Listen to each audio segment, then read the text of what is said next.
Hello, everyone. Welcome back. I'm Adam Okada, and I don't know about you, but today has absolutely flown by. What an incredible way to kick off our weekend. We've heard from some dynamic speakers today and saved a great topic for last. I'm excited to welcome to the virtual stage some exceptional industry experts. First up is Lisa McCown. Lisa is the Manager of Research and Development for Beyond Clean. She graduated with a Bachelor's of Science in Integrative Leadership and an MBA from Anderson University. Lisa is a doctoral student with a focus in public health through IUPUI in Indianapolis, Indiana. She also holds a certification as a Myers-Briggs practitioner specializing in interpersonal communication. Lisa contributes as an SME volunteer for standards development and other industry-related projects that promote the sterile processing profession, including writing workshops focused on creating and revising questions for the ISHM certification exams. As a healthcare professional that is driven to influence positive change for patient safety initiatives, Lisa is a catalyst for the advancement of infection prevention within sterile processing. Her passion is education, and she is energized when she can utilize her experience to develop people. If you missed her earlier introduction, Jennifer Benolkin is a medical device and regulatory package engineering specialist with DuPont Tyvek Medical Packaging.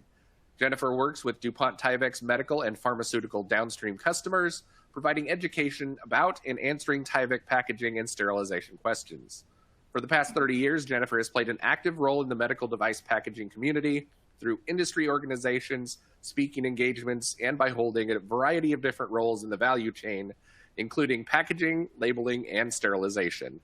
In 2019, following Johnson & Johnson's Kilmer Conference, Jan, along with 7 other packaging leaders, formed a new packaging group, which ultimately turned into Kilmer Innovations in Packaging, or KIP Group. Also joining for us for this conversation is Jeremy Gibson Rourke. Jeremy is the Senior Clinical Surveyor at a recognized accrediting organization. His desire to have an impact on national healthcare issues has led him to a career as a clinical surveyor. Gibson Rourke is also a registered nurse with many years of experience working in surgical services and orthopedics. During his tenure as a surgical services leader, Jeremy worked to improve processes and efficiencies in sterile processing. He worked to improve instrument turnover efficiencies, reduction of IUSS, and increase resource allocation. He has also developed and initiated the first certification program for sterile processing departments in hospitals. Today, Jeremy's work as a clinical surveyor is focused in hospital accreditations, and his successful career is supported by a bachelor's in science and nursing and is a certified operating room nurse from AORN and a surgical services manager from certified surgical services manager from AORN. He serves as a member of the AMI Working Group 40, focusing on steam sterilization in the hospital setting. So working together, our group will have an honest conversation about packaging shelf life. We're going to discuss how packaging shelf life is determined, as well as take a deep dive into the current myths and misunderstandings about sterile packaging shelf life. Get ready for this one-of-a-kind discussion, and please join me in welcoming Lisa, Jennifer, and Jeremy.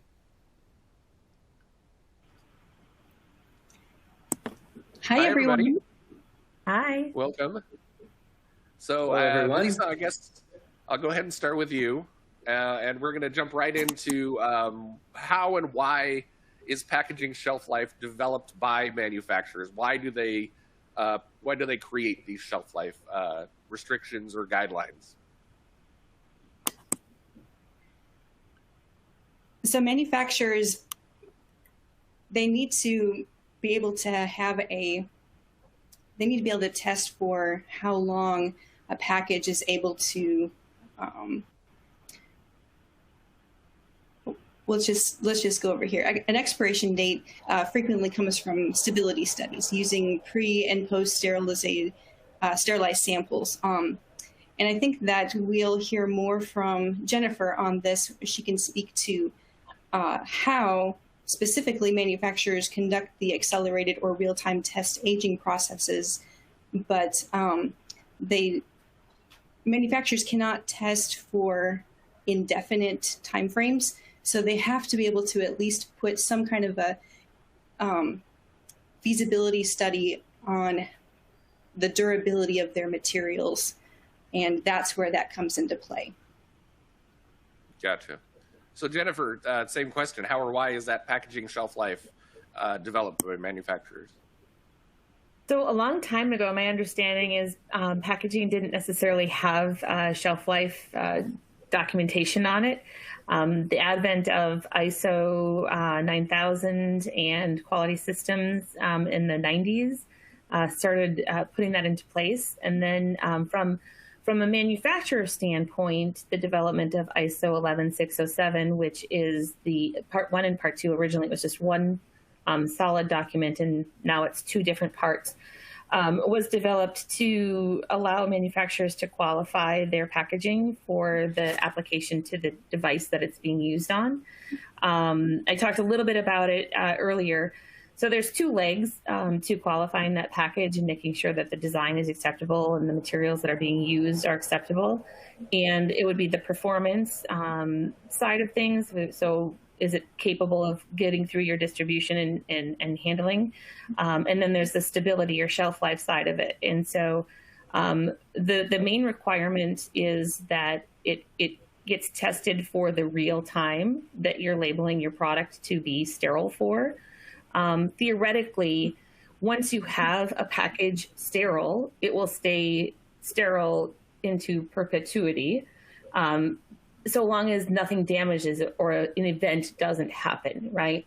But that doesn't necessarily mean the materials themselves will last for forever. And clearly, if you damage it along the way, then an event has happened and it's kind of destructed that. But manufacturers will determine how long that shelf life is based on what their device is. In some cases, there's limitations, right? The device has battery. There's only a certain amount of time that you'd want that to be implanted into someone, because you wouldn't want, say, a battery has a 6-year shelf life and it gets implanted when it's been sitting on the shelf for 5.5 years. Like, well, that's kind of stupid, right?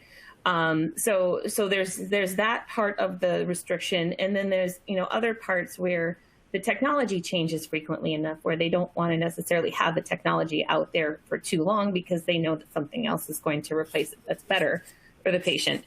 And the other part is testing takes a long time, right? I mean, if you have to sit something on a shelf for 10 years, that's a long time. Luckily, we can use accelerated aging.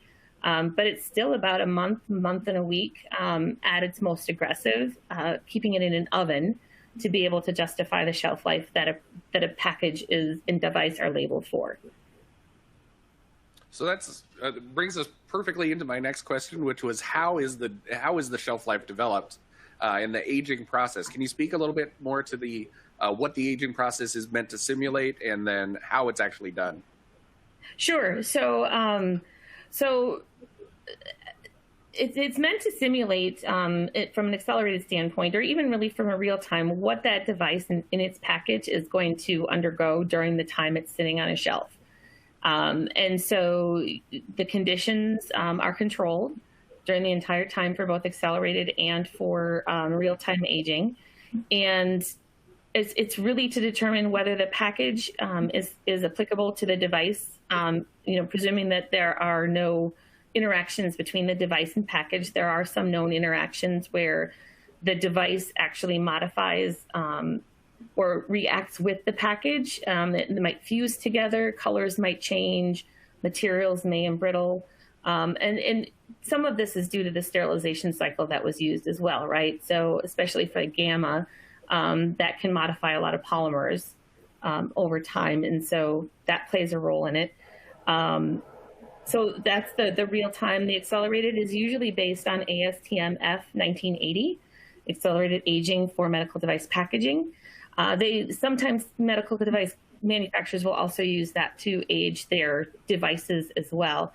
So there's a calculation in there that's used, a bunch of different variables that are put into place, determining what you think your room temperature is, and what your real-time aging is expected to be, and you put it all together, and you figure out how much time in an oven at a specific temperature it needs to be to simulate how long it would be for a real-time shelf life.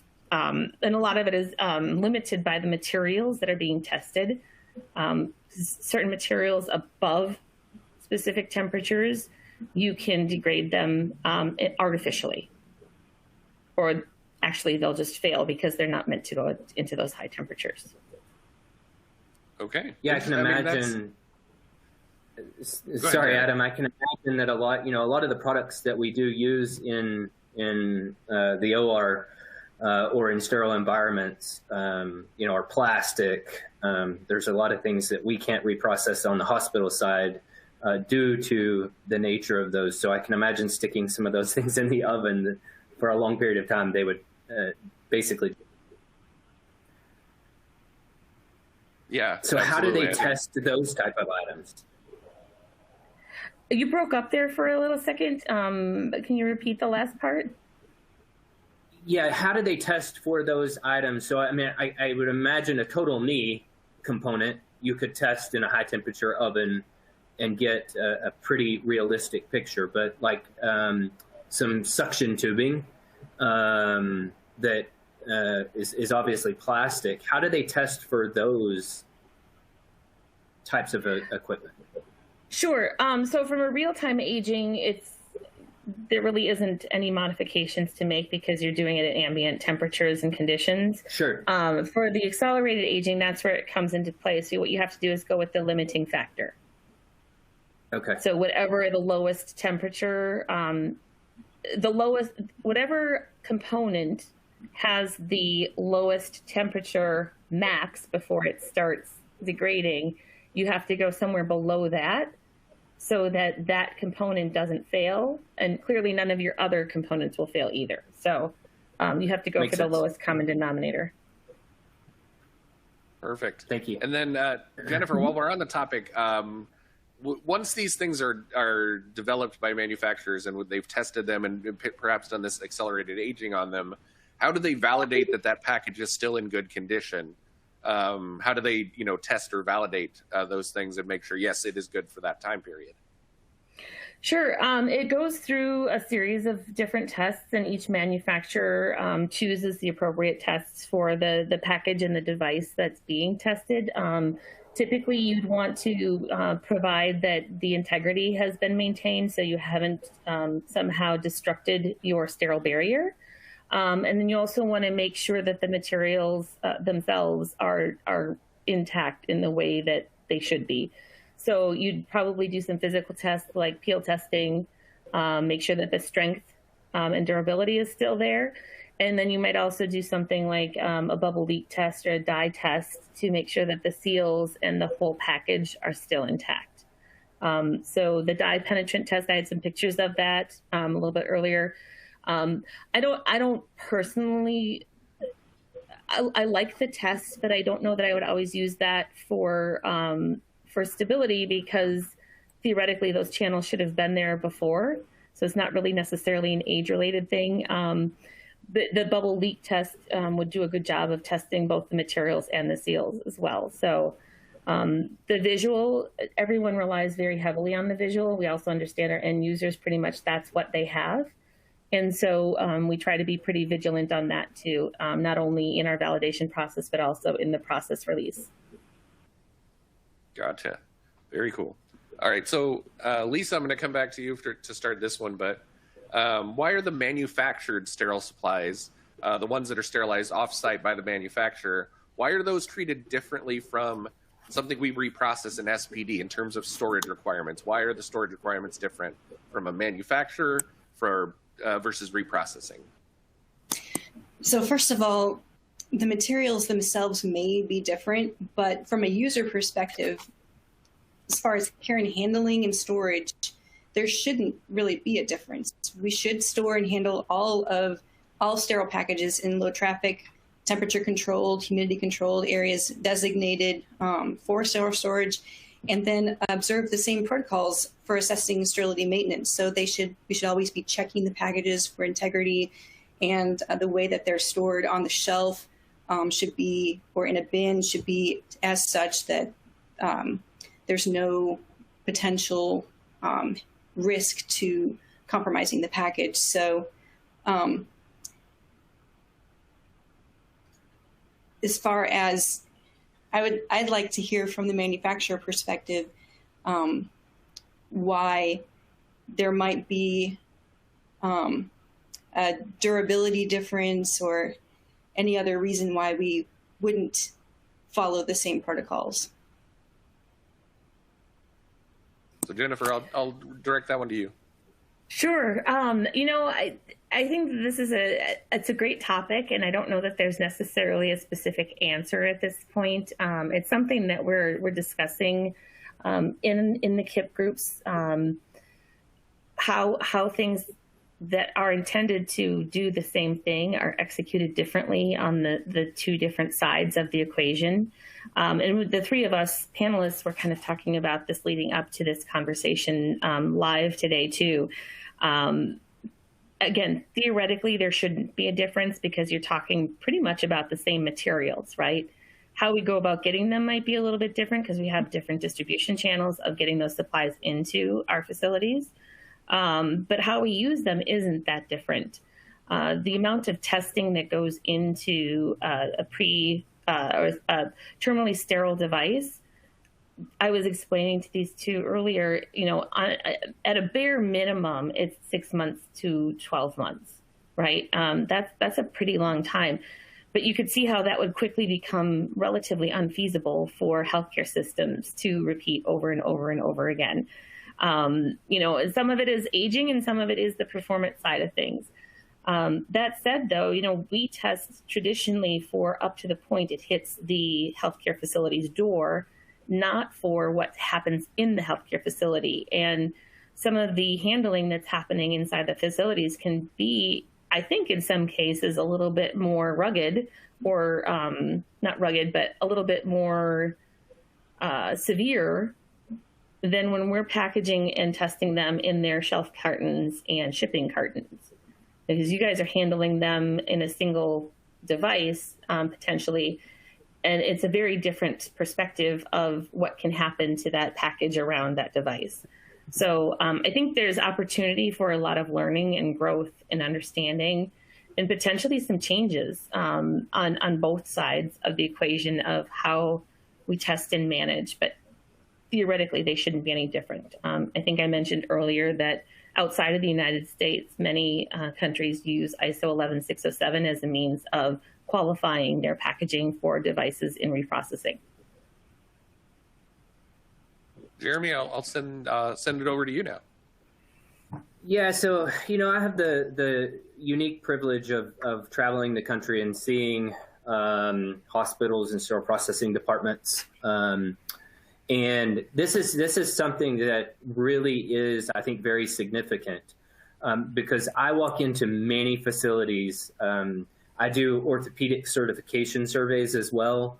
And so part of that is looking at how they implants. And very, very often you'll walk in and all the peel packed and wrapped instruments are stored the way they're supposed to. They're very organized and neat. And then you ask, okay, where do you store your orthopedic implants? And well, they're over, in this closet that's outside of, it's not even in a restricted area, has no temperature or humidity controls.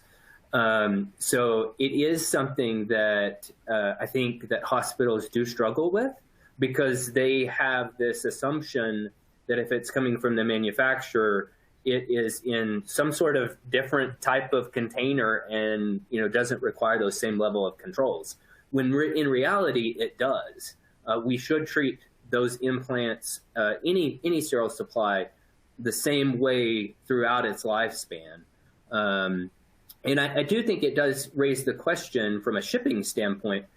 You see these items come in from the manufacturer and there aren't controls there. So the automatic assumption from the hospital is well, there's no shipping controls because they've not been shipped under temperature and humidity control, right? Oftentimes.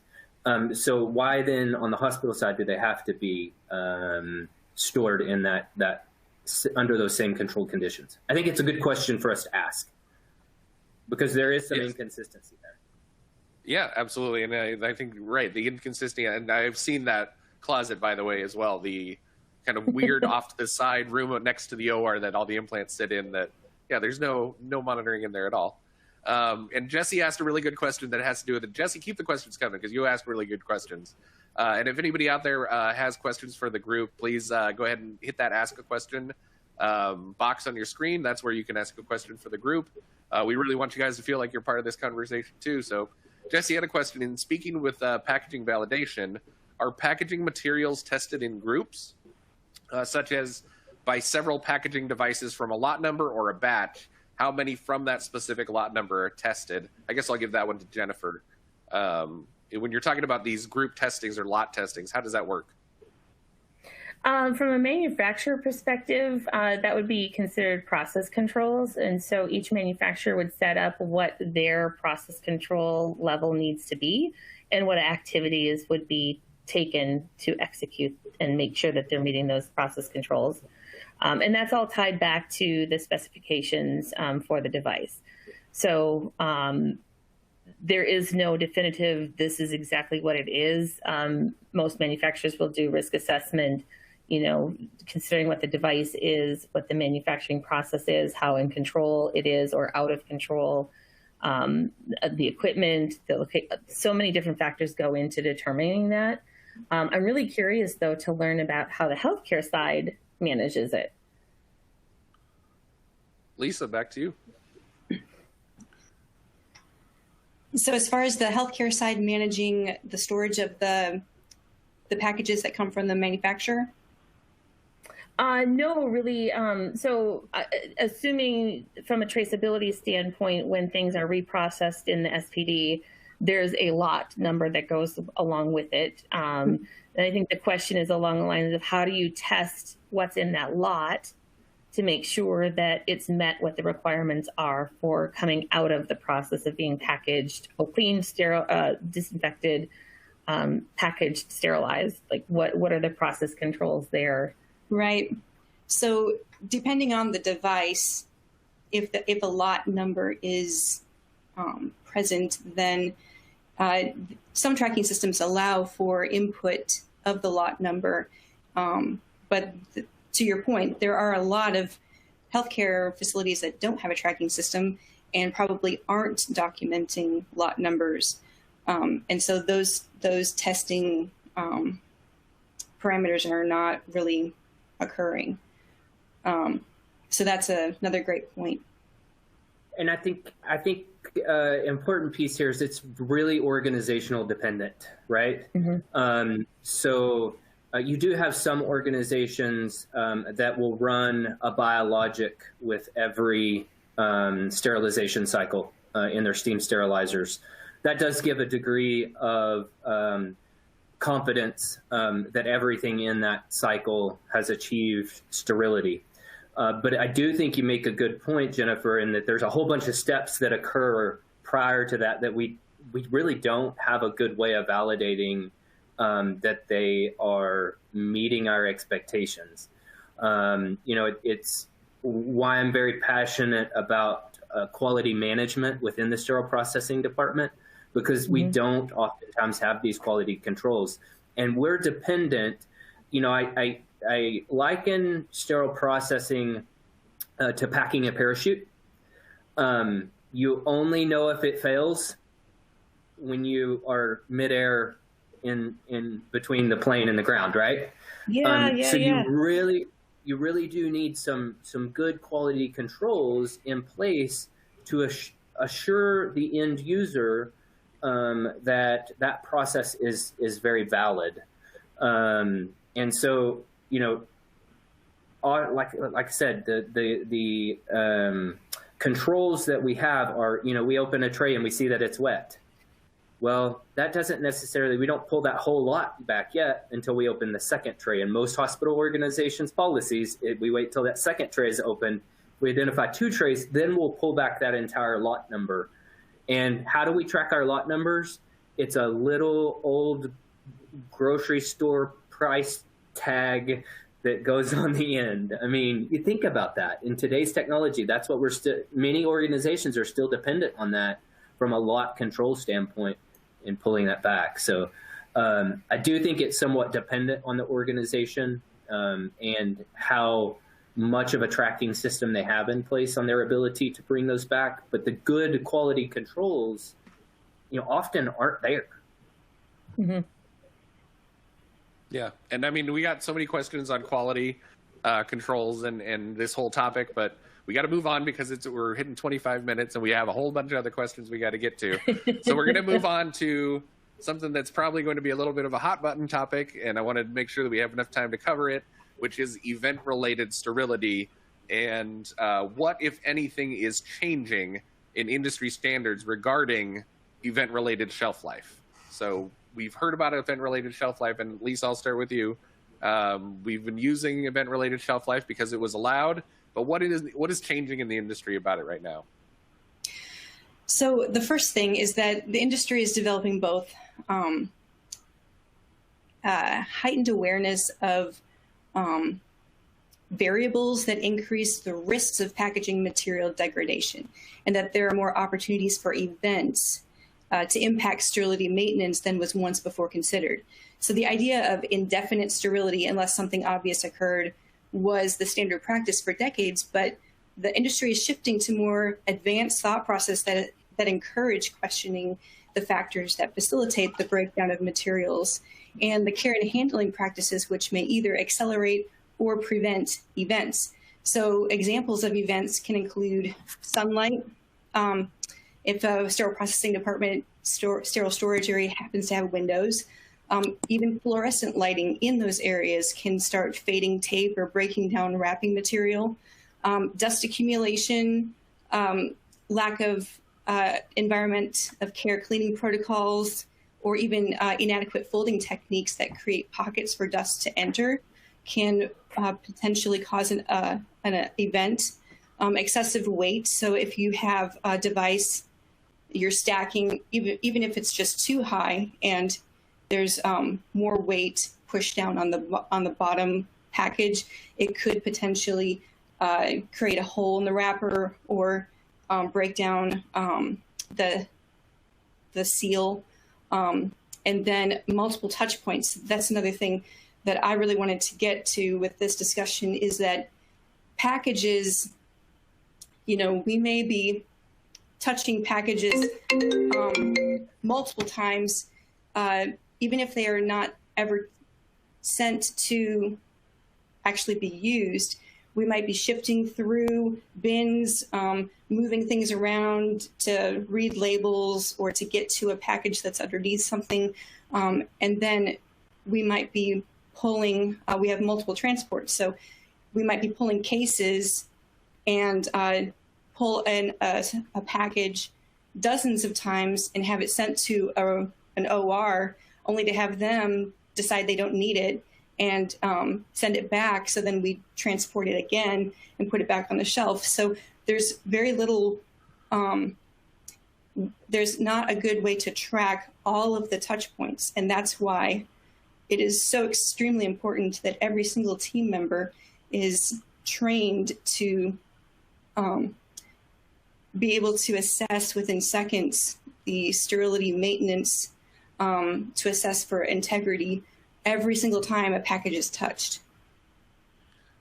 That's an excellent point. I mean, that's something that when I was an educator and as a manager, I really tried to instill in my staff, was that inspection isn't just a step in prep and pack. Inspection is a step that occurs pretty much at every step in the process, including when you're putting packages away, when things are getting restocked, when it's coming directly from the manufacturer. It doesn't mean it just goes on the shelf and you trust that all those things are sterile and all those things are good. Inspection really does have to occur at all points in the process. That's an excellent point. Jennifer, I'll take it over to you. Anything changing with regards to event-related shelf life in the industry?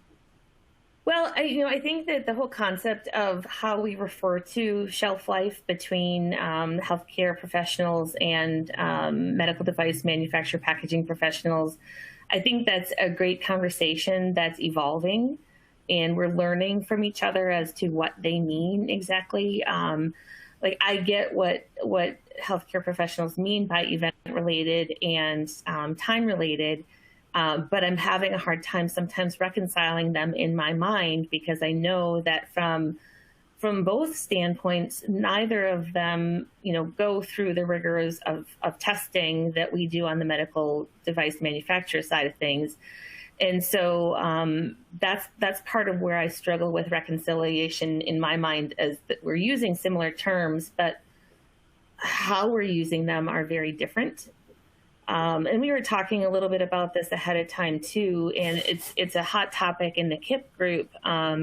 The one that I'm working with for the last 100 yards, we're looking at studying how much handling does actually happen to these packages once they're in the healthcare system, and trying to quantify that a little bit, because it's something that we don't understand right now. We don't know enough about.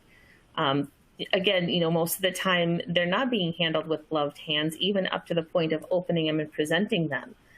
And we're dirty. Even after we've scrubbed, we're still dirty, right?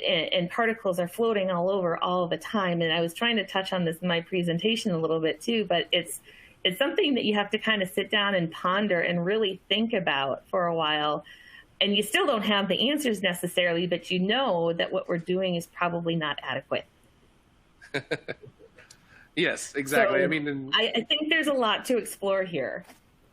there is definitely a lot to explore. And I mean, you make an excellent point that, event-related sterility is good, but if you are having touch points all over the place, and that's the thing that we tell staff to, hand hygiene is important, all these things, but really we give them a bare minimum, right? We tell them, well, when you come into the department, before you walk into the department, you do hand hygiene. And as you're leaving the department, you do hand hygiene. Well, we have oils on our hands all day, every day, right? I mean, I've seen people wipe sweat from their brow, things like that, and then they go touch packages.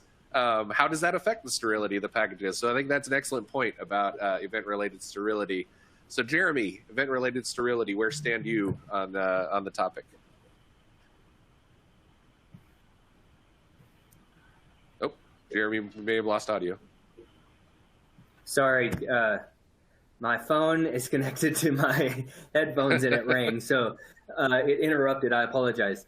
No problem. I'm going to ask you to repeat your question on event-related sterility. How do you feel from a surveyor perspective? What is event-related sterility or changes in it for you? I think as I have gone across the country over the last 4.5 years, we're definitely seeing movement here away from event-related sterility and more towards a date-related sterility.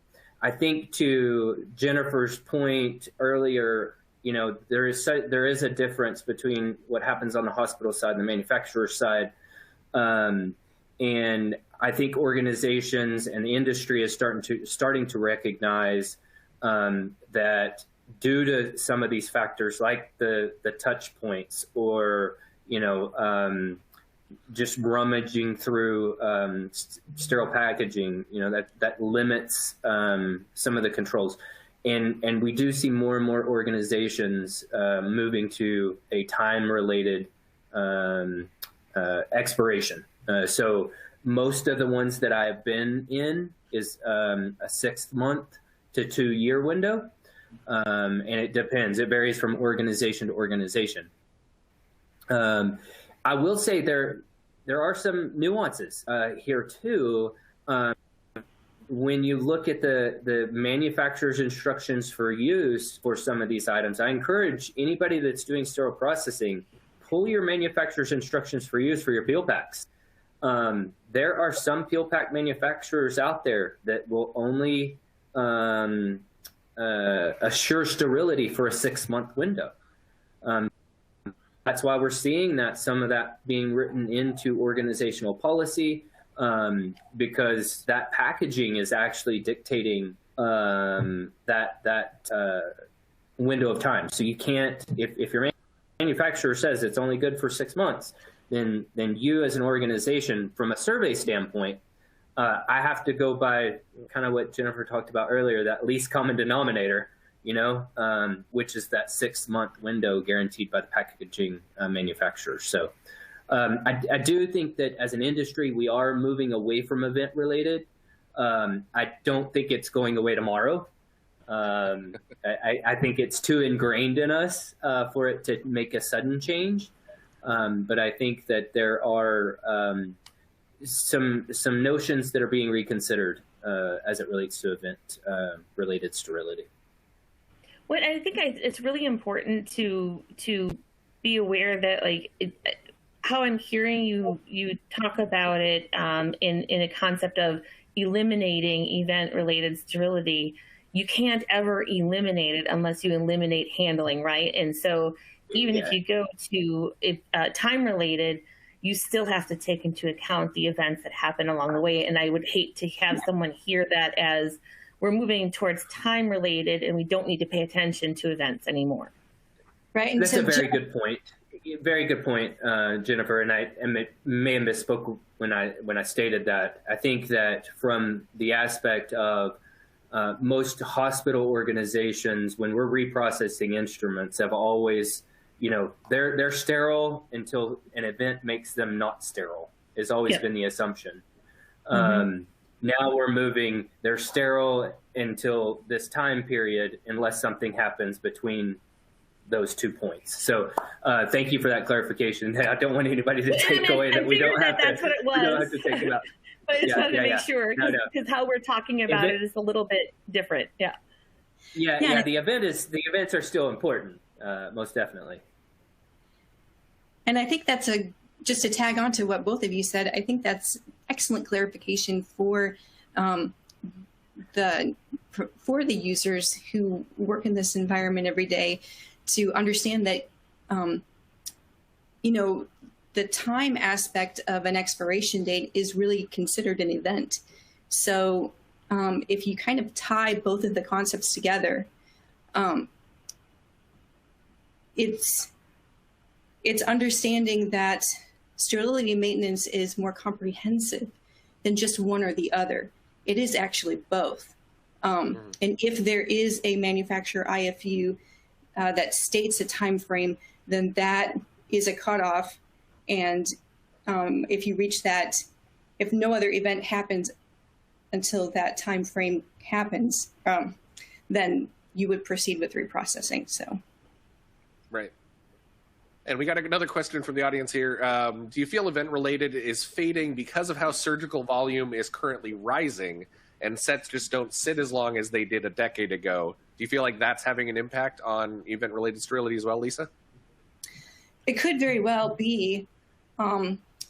Although one thing I wanted to bring up is Amy has a guideline, and I can share my screen real fast and show you what this... Absolutely. Yeah, it's right here.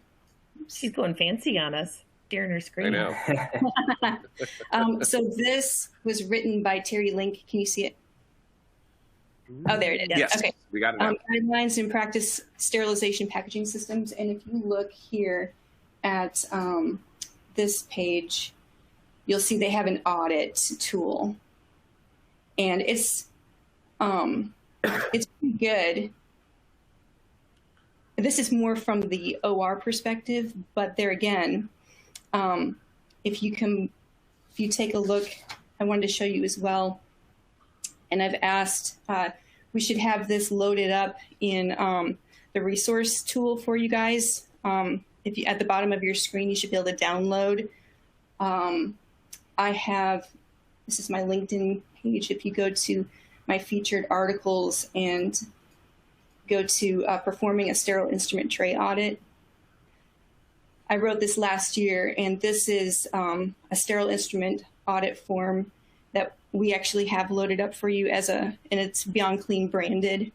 And it's a checklist to help familiarize technicians on how to assess for sterility maintenance, and really how to, it's comprehensive in that it's even to take a look at a sterile tray and open it up and assess it for quality. But I also provide my rationale for each of the key points that I make, and provide the Amy reference here. But what I wanted to show you is that AORN has recommended that even if there's not a expiration date in a packaging system, that after a year, you would at least take a look and assess if that device needs to be reprocessed. And a year is probably pretty sufficient. I've seen packaging on a shelf that's several years old, and it shouldn't have been sitting there. You know, the edges are frayed, and you know, it's just, I think a year is long enough, to be honest. But yeah, so when I was starting in sterile processing at my very first job, there were sets that were sitting on the top shelf of a storage cabinet, and they were sterile. They were in blue wrap packaging. And I remember that it was slow one day, and my manager said, "Hey, can you pull that stuff down? Because I think we need to reprocess it. It's been up there for years." And when I went to pull it down, the blue wrap turned into dust. yeah, It literally just completely fell apart. It had completely lost all integrity of the wrap together, and there was literally blue dust all over me, all over the floor. And we just decided, like, okay, well, we need to set some kind of time standard here, because clearly it's not just you can sit there forever as sterile. Eventually those things will break down. So I mean, At your least point it is was obvious, Adam. Yeah. There's no and question. that one had been there. That one had been there about 10 years. So that one was about 10 years old. That's why it fell apart like that. But yeah, these things are, you know, not just event related. There is a time limit on how long that wrap will stay in its sterile form. So let's move on to, I'm going to ask Jeremy this question about surveyors, and how are surveyors handling the event-related, time-related? Because I've seen people that have, say, a event-related policy, but like you pointed out earlier, their IFUs state that there's a time-related aspect to their sets. So how do surveyors interpret that? Well, we would always go back to the manufacturer. And, you know, of course, the challenge for sterile processing departments is you have three different, usually if you're processing an instrument, you have three different manufacturers' instructions for use that you're trying to deal with. You've got the packaging, you've got the device, and you've got, of course, the sterilizer. So, you know, it can be very challenging as it relates when you're the end user. Trying to interpret that. So from a surveyor perspective, you know, we always would go back to the manufacturer's instructions for use. The ones that have been charged with testing this equipment by the FDA for its sterility and what conditions or exposure times and dry times, et cetera, that must be met. And so we always defer back to the manufacturer's instructions for use. And then, of course, it's also a little challenging because we have recommended practices from AORN. They're not requirements. We have recommended practices or recommended guidance from AMI, which are also not requirements. So we have to fall back a little bit on hospital organizational policy too, and how they've adopted some of those recommendations and requirements into their own practice.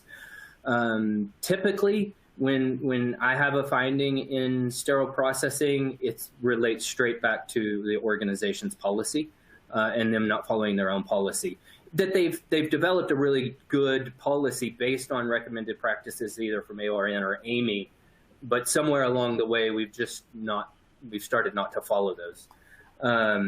I did want to come back to the question about the surgical volume and whether or not we think the event-related sterility is related to increase in surgical volume or is it, you know, are those two related? I don't think so. I think we have a better understanding and a better appreciation for what our sterile processing departments are doing and what, you know, the impact that they can have in healthcare if we do have failures in that department. So I think we're just becoming more aware of what goes on, and I think it's leading us to make better choices in our practice than we have maybe in the past. I did pick up while I was surveying with it, it's been within the last 6 months. I picked up a peel pack at the bottom of a stack that was sterilized in 2001. So that is amazing. Amazing. That it's survived that long. Still out there and available for use. Wow. But yeah. So. Yeah, should go in a museum somewhere. So this was a comment from one of our attendees. Integrity is part of the definition of event-related, but this discussion is overriding the current definition of event-related per AMI ST79 and ARN. Can we make sure that users are understanding that the current definition states that it is not time-related? If I remember right, and Lisa probably knows ST79 better than I do, if I'm remembering correctly, ST79 states that you can have a time or an event-related system, but they want you to follow, your policy has to reflect one or the other, and there has to be some type of risk assessment to assess your system and why you use that system. Is that right? Yes, and also taking into consideration the IFUs of the consumables that your facility purchases. So if that, like to Jeremy's point, when he surveys, if he asks to see the IFU for the peel pack, and that's not reflective of the policy statements that they have, then he has every right to cite them. Yeah, absolutely. I think that hopefully that answers that comment there. That I do think it is it's an either or thing, but you do have to follow the manufacturer IFUs are going to override the recommendations, unfortunately, from AMI or AORN. The IFUs are sort of like what we have to follow no matter what. So let's move on to the next question. We got 3 more questions. We got about 15 minutes left. What are the implications for moving from an event-related to a time-related shelf life policy practice? How can that transition be done well, and how can or should it be tracked with a tracking system? Lisa, I'm going to send this to you, but if you're switching from event-related to a time-related system, what are some tips or ways that users can help do that? Sure. So I think that the practice can be smooth when all team members take ownership in the process. So starting with updating the statements of your policies and procedures to ensure compliance with the manufacturer IFUs for packaging, instruments, and equipment. And then, as I mentioned earlier, building technician competence in sterility maintenance practices to follow standard protocols that are in alignment with the policies and procedures. Then technicians should understand the capabilities and limitations of the equipment, packaging systems, and medical devices of their facility, making certain that there is compatibility between each IFU. Otherwise, there needs to be a hard stop, and the reprocessing should not go further until compliance with all validated instructions can be met. And then lastly, with the tracking system thoughts. So some tracking systems allow you to generate reports to identify sterile packages that are,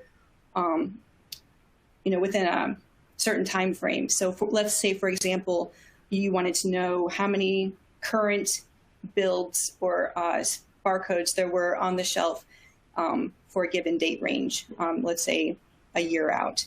And then a team member could locate the packages and conduct an audit to determine which ones need to be reprocessed.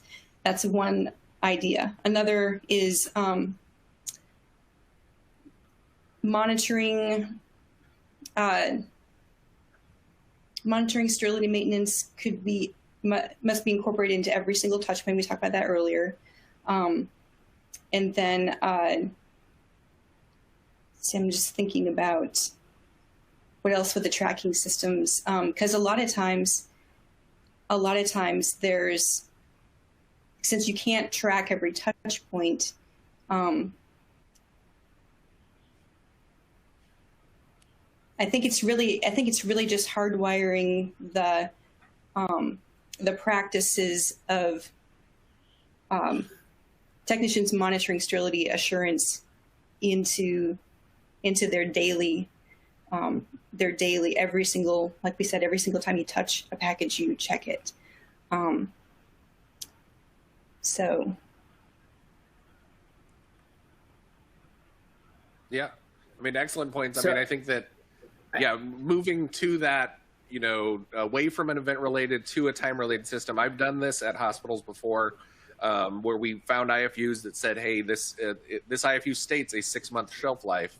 So we had to go to a 6-month shelf life for those items that were packaged that way, just because it states in the IFU you have to do that. And it's not easy. It's definitely a shift in mentality from people saying it's there forever, to no, we need to check everything every 6 months or thereabouts. There are tools to help you with that. I will say that. I found stickers that actually had the month and the date. So we were able to go 6 months in the future and say, look, this is a purple sticker. So 6 months from now, you're going to see this purple sticker. That's what you're going to look at, and then reprocess if it needs to be reprocessed based on those IFUs. Or if it's not based on those IFUs, then we just leave it for the event related. And, we'd have the policy that reflected what our procedures were.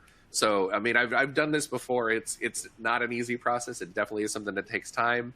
And I would say the biggest challenge for changing from event-related to a time-related is the ancillary departments. So if it's going to clinics or OB or all these other places within the hospital, it's a lot tougher for them to remember to check it than it is for us or in the OR, where we're kind of used to checking packages anyway. In those departments, it's a little tougher. Usually they just run to the room, grab it, and take it right back. And there's not a lot of checking or inspection involved. So, but I'm curious to see from the manufacturing side, Jennifer, how would you suggest that somebody, if they're switching or are curious about switching from event-related to time-related, how would you think they would best go about that process? Kind of going back to earlier commentary, I'm having a hard time pulling them apart. And the concept of how I've traditionally looked at them. We treat them as separate entities when we go about testing. So performance or event type things are tested completely separately from your stability or time-related things. But you can't completely divorce them from each other at the same time, because you're never going to have a package that's just sitting there on the shelf. I mean, other than those ones that you grabbed off of the top shelf, right? Or the ones that are sitting there with the 2001 date on them. Most of the time they're going to be handled along the way. And so I have a really hard time, and my understanding and background on the SPD side and how healthcare systems handle things is, I would say, relatively limited. I'm learning more every day. And I'm surprised and I'm shocked often on both good and bad things. But I mean, that doesn't make it good or bad. It just is, it's so different from how I've come to perceive it. So I don't know that I have a good answer for it. I don't know how you can't look at them both. Yeah, and I think we kind of clarified that a little bit with Jeremy's comment earlier, right?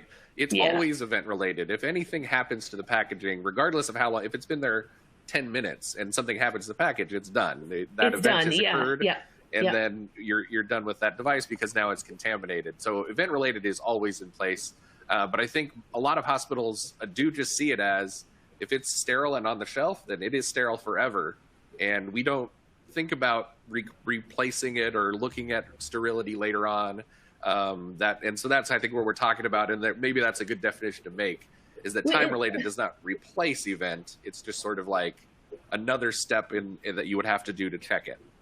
I think that you have to, in some respects, you definitely have to bring risk assessment into it, right? And you have to bring economics into it. And this kind of, it gets complex really fast. I mean, if you're reprocessing all of your units that you reprocess every single year, regardless of whether they've been used or not, that's a lot potentially to do, right? That's a lot of cost. And the materials may not have really met what their shelf life could be.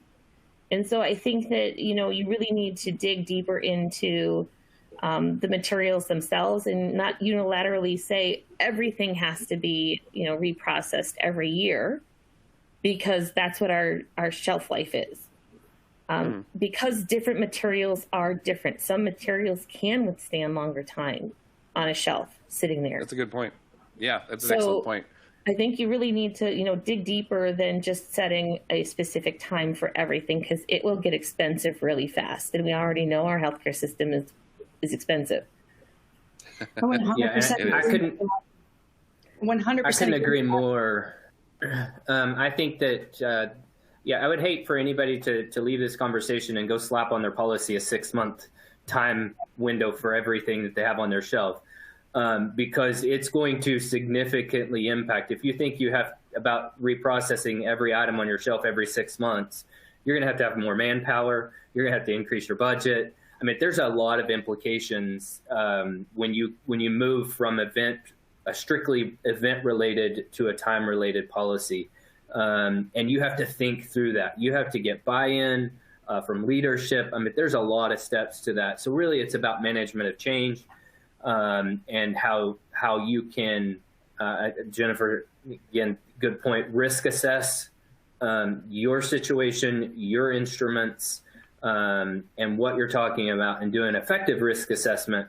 And when you're outside your comfort level for that risk assessment, then that's when you start to put some of those controls in there from a time related standpoint. So, yeah, I would hate for anybody to walk away from this conversation and go slap a 6-month policy or on even a anything. year. Yeah, or even a year, or right? even 2 years. I mean, you should really do your due diligence Yeah. with the products that you have. And look at what the manufacturer's guidance is, and then make an educated decision as an organization on how best to move forward. Exactly. Yep. Lisa, did you have something you wanted to jump in with?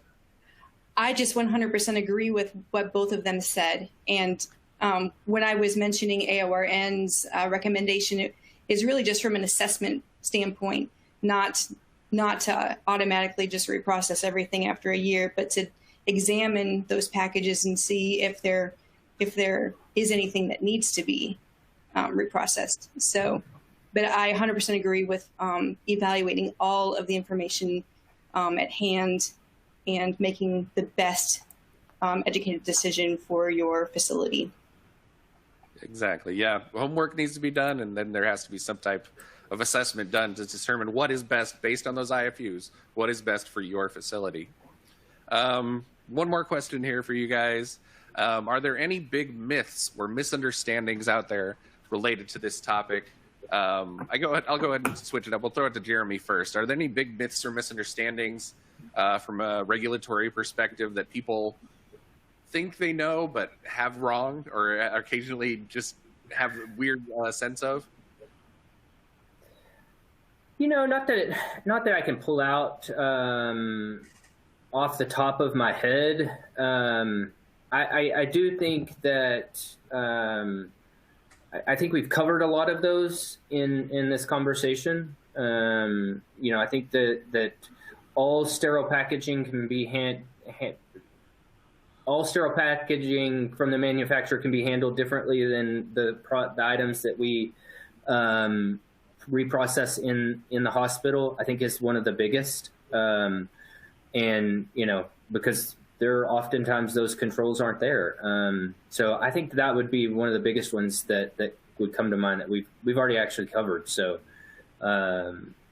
I think there are misconceptions often about what our role in sterile processing is, but that's a whole nother topic. Yeah, we'll have to do another hour with you on that one. Yeah. So Jennifer, myths or misunderstandings related to packaging shelf life? Sure. I'm going to go out on a limb here, and from my presentation earlier, I'd like to equate a lot of things to how we respond to packaging from a consumer perspective. I don't know that everyone thinks about packaging as much as I do. I mean, I think about packaging 24/7 all the time. And I think that most people, though, think of it in subconscious terms. They're not even realizing that they think of it. So I have a really difficult time with the concept that when you go in the door as an SPD professional to your healthcare facility and start working with your devices internally, that there aren't, at least subconsciously, some consumer habits coming in with you. Along the lines of, like, if I go and get a new TV or computer monitor and I somehow inevitably drop it on my way home, the first thing that happens in my mind is, oh, it's been tested for this, it's fine. Right? And my guess is that happens in SPDs and around the healthcare system as well. It's been tested for this, it's fine. And that's not always necessarily the case. And so, just try and start trying to bring those subconscious thoughts that you don't even realize are there out and ferret out how you're bringing your consumer habits into medical device packaging, because it's not always the same thing. That's an excellent point too. Yeah, I like your analogy of, oh, it's been tested for this, I'm sure it's fine. It's been tested, it's fine. Regardless of what happens. Yeah, I'm sure it's fine. I've heard that before, yeah, for sure. Lisa, to you, myths or misunderstandings with packaging shelf life? And before I jump in, I just want to say I'm so glad that Jennifer brought that up, because I think that's a reality. So there's a couple that came to mind. The first is questions I've heard from people in the field are, does the expiration date for blue wrap go by the date sterilized? If there's no expiration date, is it provided? Oh, if no expiration date is provided, and using time-related rather than event-related sterility. So that question, I wanted to say it depends on the manufacturer, IFU. Some items have a manufacturer date printed on the box that state the item can be used until a certain amount of time after the product's manufacture date. But to address the barrier protection capabilities of some packaging materials, the product's IFU may state the amount of time after sterilization. And the item packaging inside can be used before needing to be reprocessed. So there can be both situations. So that's why you have to examine the IFU. But the other question kind of goes hand in hand with that, and that is, how can you prove manufacturer dates once the package for the blue wrap is opened and used for the item that can be packaged until a certain amount of time, for example, 2 years? So how can these dates be documented? Some packages have a date imprinted on each package and others may not. So furthermore, if the blue wrap did have a date imprinted, it could be folded in such a way that the date is hidden or illegible. So here was some thoughts on that. Potentially, the label created during the prep and pack phase could include the expiration date using the manufacturer date. So if the manufacturer date was what you were going by for your time definition, then yeah, once you open that package, you would need to document somehow. Otherwise, how would you know? Because otherwise you would be just using the date sterilized. So you could make a handwritten notation using an approved marker on the label that comes out of your tracking system, or if your tracking system allows for that kind of documentation, then you could potentially incorporate that into the label. So those are just some ideas. Yeah, absolutely. Great points for like actual users and good advice for them if you're actually doing that process. Absolutely. So we are out of time. We're actually a little over, but I appreciate you guys so much. Thank you so much for participating in the panel. Thank you, Lisa, Jennifer, Jeremy, for a great discussion. Excellent takeaways from today. If you have any questions that we weren't able to get to, there was a lot of questions in the chat. You can connect with our panel via email or LinkedIn. I'm sure they would be happy to discuss this further with you. As our day comes to a close, we would like to say thank you to today's event sponsor, 3M. Without their support of this exciting day of virtual learning would not have been possible. And a special thank you to our industry experts for joining us for this virtual event. I'd also like to recognize all the professionals who reprocess surgical instruments across the globe. For all of you who chose to spend your day with us, educating yourself, we'd like to thank you for your dedication and to professional development and best practice. At this session's close, you will be directed to the conference survey page, where you'll have access to today's survey. From there, after you complete the survey, you can download your CE certificate. If you want to come back to the survey later, you can visit the Beyond Clean Credit Hub anytime. That's at beyondclean.net/virtual events. All of today's sessions are available to watch on demand, so you can rewatch, share, and continue to access the downloadable resources provided to you. Stay safe out there, sterile processing universe, and as always, keep fighting dirty. We'll see you next time. Thank you. Bye.